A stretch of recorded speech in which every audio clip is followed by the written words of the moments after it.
C'est un édifice très bien construit, qui pose aucun problème structurel. Donc vraiment on hérite aujourd'hui d'un bâtiment qui a déjà connu plusieurs vies, puisque à l'origine c'est un couvent de visitandines. Ça a été très vite transformé après la Révolution en salle de tribunal, et après ça a été récupéré par les militaires qui ont transformé comme une annexe à la caserne voisine.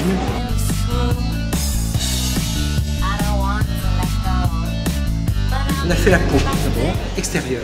Donc on a restauré les façades, on a revu les couvertures, retraité les charpentes pour pouvoir après attaquer l'intérieur. C'est le stade dans lequel nous sommes.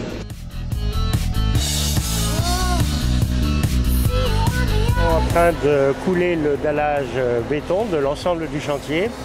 Le coulage sera terminé aux environs de midi et après ils passeront pour rendre la surface beaucoup plus lisse, ce qu'on appelle un hélicoptère, ça veut dire un ponçage.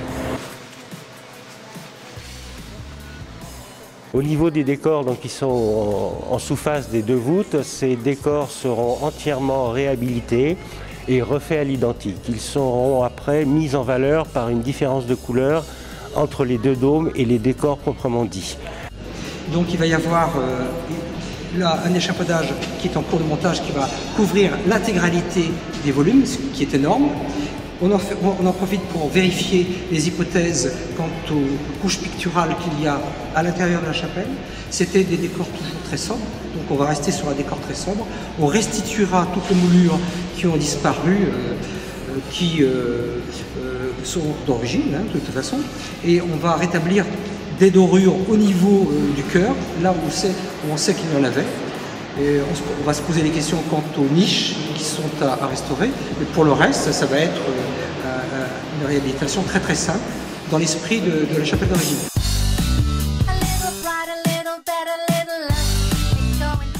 Là, on m'a donné comme programme de réutiliser une chapelle en l'ouvrant pour des conférences, des expositions et aussi des spectacles.